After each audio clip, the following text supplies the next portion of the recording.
Phebus. Phebus, Yes, I am. welcome to WH. Thank you very much for coming in. Thank you. Thank you for having me. So I have to ask firstly, Phebus, Yes, the sir. name. Where does the name come from? Oh, man. All right, all right. So the name actually comes from a dictionary word, Phoebus, Phoebus. That's how I've got you spelled. Yeah. So that actually the smaller caption in it said the brilliant one at the time. So I had to take that upon myself to take that. But then the next show, people called me Phobus. So I sat at the table and said it once as an acronym. People hate every day, but united stand. Yeah. Phoebus, and it's been that since I was 16. Okay. Yeah. So one of the things I do know, you are one of the OGs of the city, I would say. Bless. I've done my research, Yeah. and a lot of people here in the city do speak highly of you, as one of the elders here as well. So tell me a bit more about your come up in the city in regards to hip hop itself. Right. So, I think it was like about 97. Yeah, when I actually first started getting on stage. Back then, I was actually more influenced by artists who would show up at our, community functions. Yeah. People like Infinite P, people who were doing it before me. Eugenetics, and they had a bona fide brethrens, a slew of artists that they were doing it. Yeah.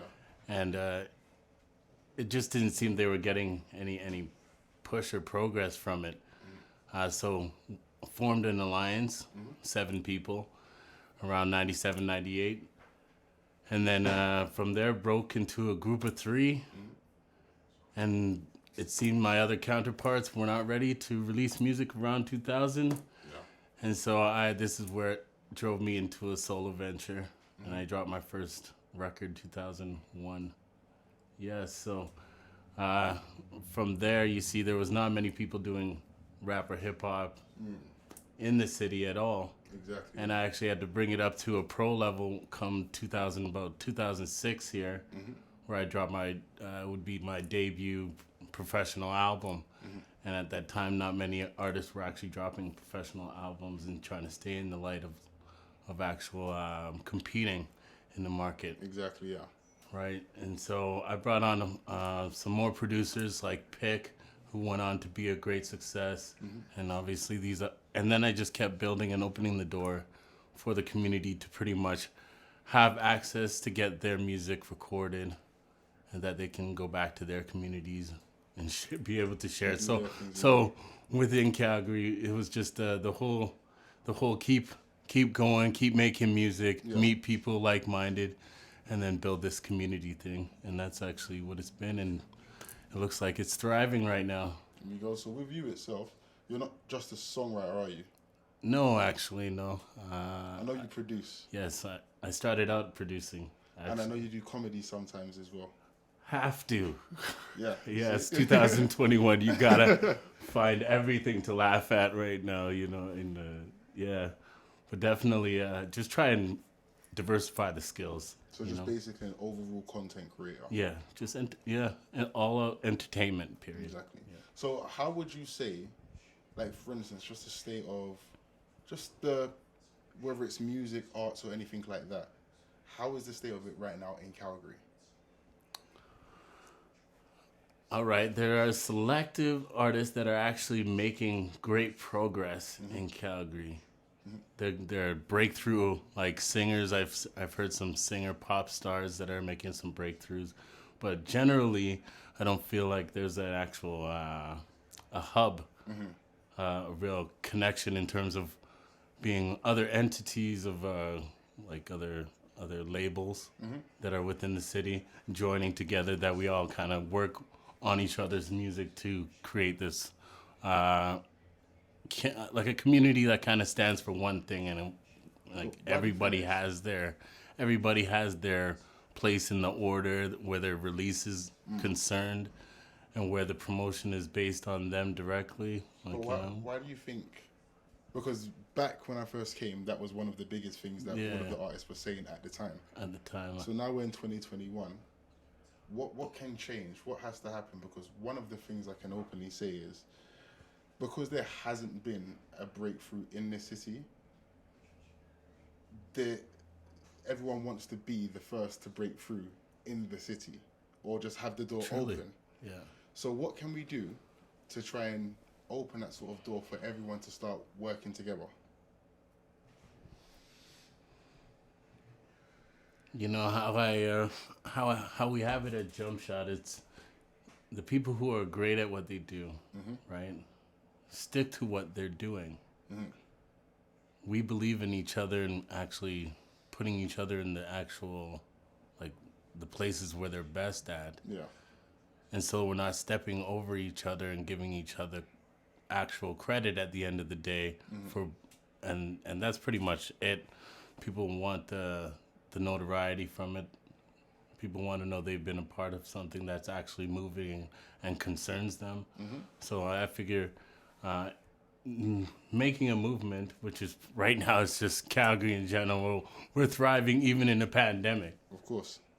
You know, I'm saying that if we can find a sort of banner to stick beside, I think artists at this point, because they're just great at what they do, they're able to say, well, with my talent, I can still work with this other artist without feeling like it's a competition anymore.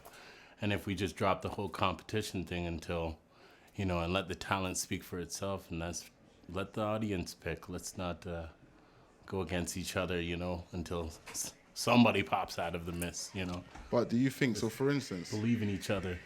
So for instance, I'm part of the generation of mixtapes, the generation of being hungry on the mic. Yeah. The newer generation now is more clout, more streams, and more accessibility. Do you think, because of the change, especially when it comes to music and the arts itself, do you think it's easier for the younger artists now? Only because they know. I'm just hitting you with a hard Only question. because they know. Only because they know the apps. Yeah. That's pretty much it. But everybody goes back to the bars. Everybody goes back to the one who's hungrier for the sound, who sounds better. And pretty much, it's not always going to be the. Let's say, instead of focusing your art and making the song better, right? They're more focusing on the promotion, making sure the antics are better, right? To be seen. So the person who focuses on the art is definitely going to win long term. Definitely, always. I'd say like, wow, even like Drake and Kendrick Lamar, you know, Drake is the artist of the day, right? And then Kendrick Lamar drops an album. Everybody's like, dang, at first, right? But then silently, man, the man just continues to gain numbers because the art is still there. There's longevity in the music. That's right. Okay. So I believe, like, if you're from the mixtape era, you can still get through with the hunger. Exactly. That's right. So one thing I've noticed about this so far is a word you keep on using, community. I do. That's a big thing. I see you're wearing a Team B&B top. Shouts to Ben. Shout out to Ben. Shout out to Ben. B&B. So what can we do as well? That's another thing. Within Calgary, like you said, we're starting to see things thrive. The communities are starting to come up. Ethnic communities are starting to come up as well and be more proud here. You know, so what would you say is more, that provides you with more hunger itself? Is it working with the community? Is it the comedy sketches that you've done? Is it the producing the music? Like, what to you? Because obviously I know that you do all of them. Okay. But what's your favorite one out of them? I think my favorite of all is performing. Yeah? Yeah. Live performances, Live performance. So I would go towards like just one-on-one comedy, just meeting people. That's actually me. And then my next is production, just producing. I don't need words necessarily. I just need to create the mood, create the energies in the room. I guess that's where I'm at with the music.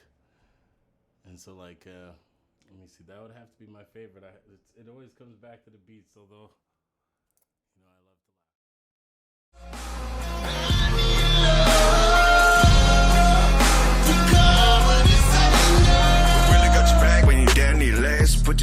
quickly put you on blast.